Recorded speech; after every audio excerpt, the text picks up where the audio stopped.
bersyukur selalu bagi kasih-Mu di dalam hidupku.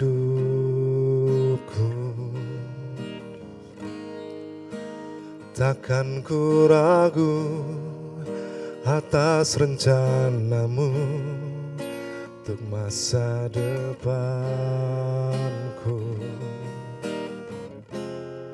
Sebagai Bapa yang baik, takkan pernah Kau melupakanku. Sebagai Bapa yang sangat baik, takkan pernah Kau meninggalkanku. Ku kan menari dan bersuka karena-Mu, oh Yesusku, dan ku kan minum air-Mu bagai rusa rindu. Selalu ku hidup dalam-Mu dan hidup-Mu di dalamku, oh Yesusku. Kau sangat ku cinta.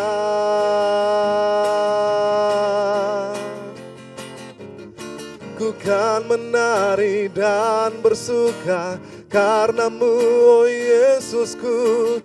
Ku kan minum air-Mu bagai rusa rindu. Selalu ku hidup dalam-Mu dan hidup-Mu di dalamku, oh Yesusku.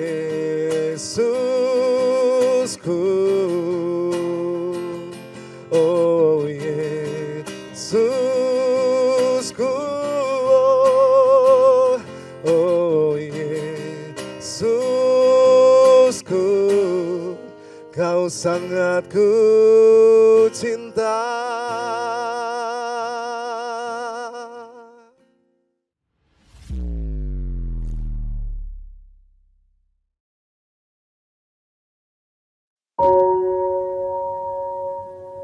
Shalom saudara-saudari yang dikasihi oleh Tuhan, selamat pagi, salam sejahtera bagi kita sekalian.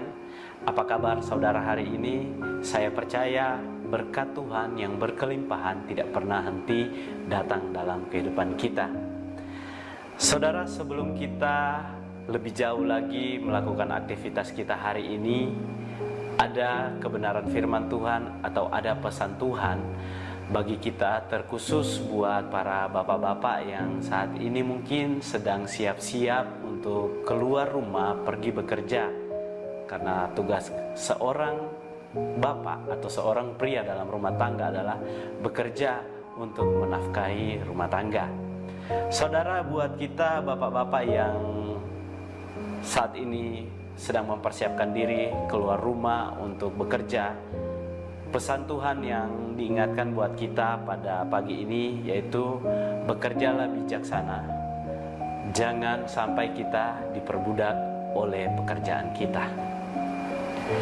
Apa tanda bahwa kita bukan lagi bekerja tetapi sudah diperbudak oleh pekerjaan kita?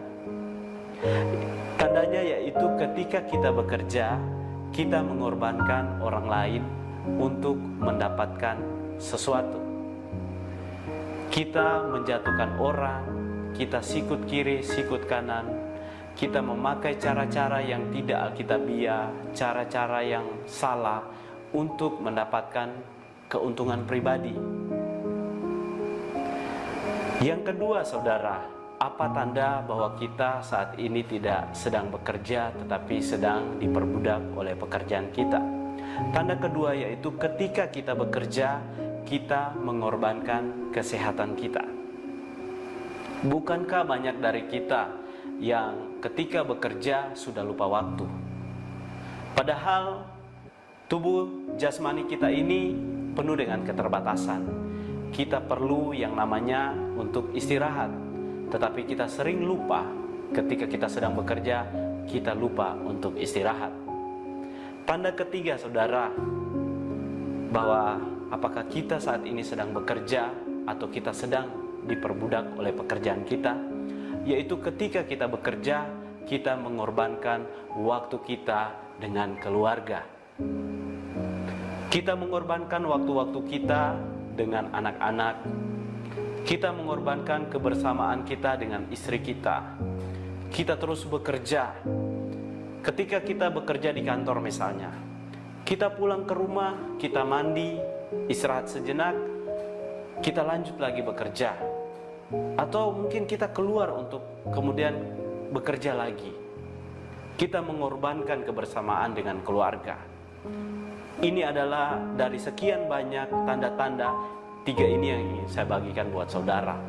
Jika 3 hal ini sedang saudara alami, ingat bahwa saudara bukan lagi bekerja, tetapi saudara sedang diperbudak oleh pekerjaan saudara. Saudara-saudari yang dikasihi oleh Tuhan, mengapa ini bisa terjadi? Mengapa kita itu tidak lagi bekerja tetapi sedang diperbudak oleh pekerjaan? Itu terjadi saudara karena kita punya pemahaman yang salah. Kita memahami kita bekerja untuk mendapatkan berkat Tuhan.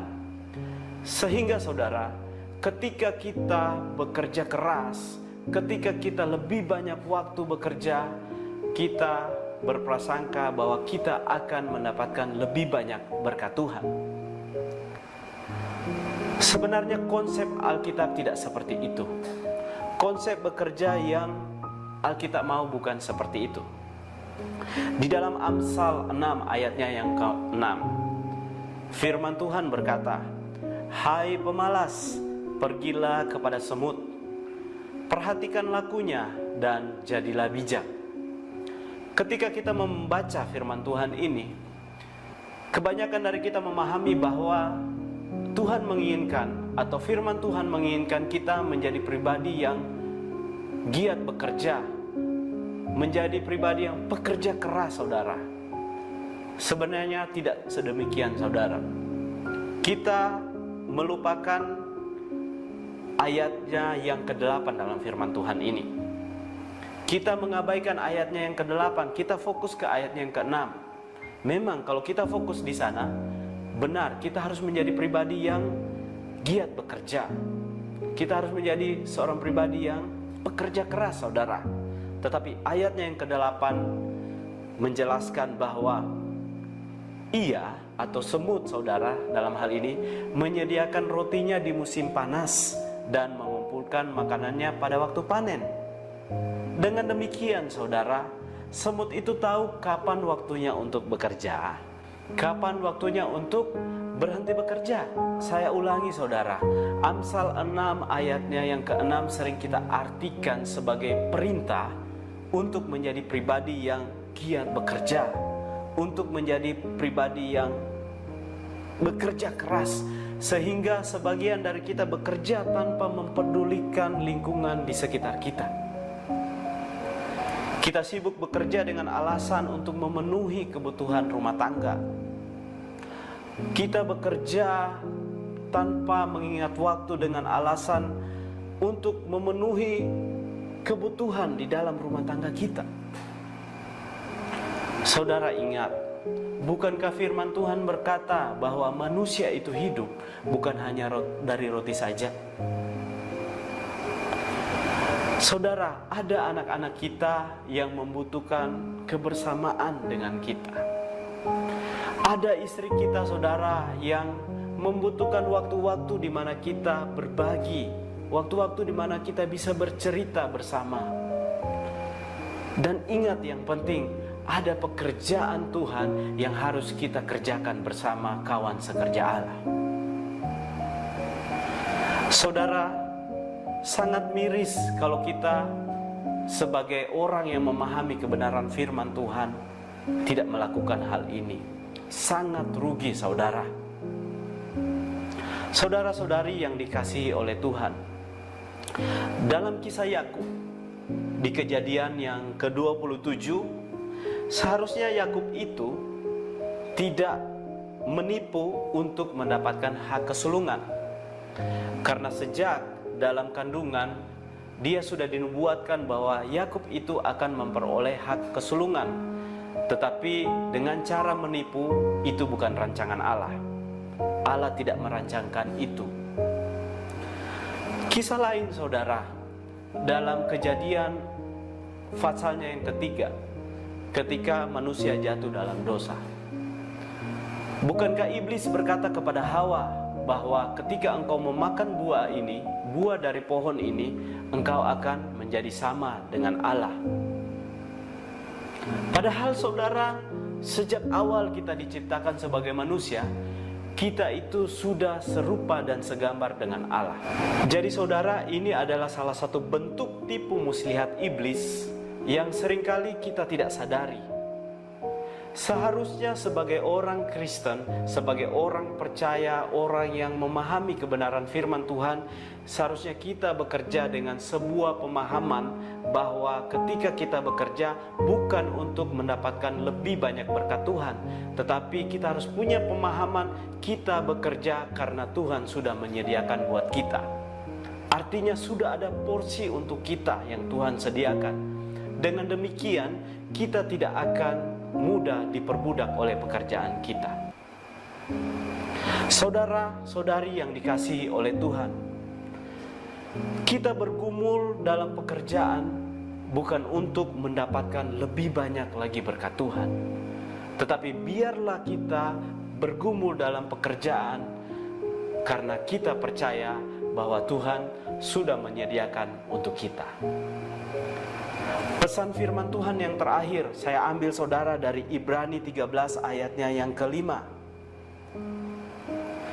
Janganlah kamu menjadi hamba uang, dan cukupkanlah dirimu dengan apa yang ada padamu, karena Allah berfirman, Aku sekali-kali tidak akan membiarkan engkau, dan aku sekali-kali tidak akan meninggalkan engkau. Amin buat firman Tuhan. Mari kita berdoa.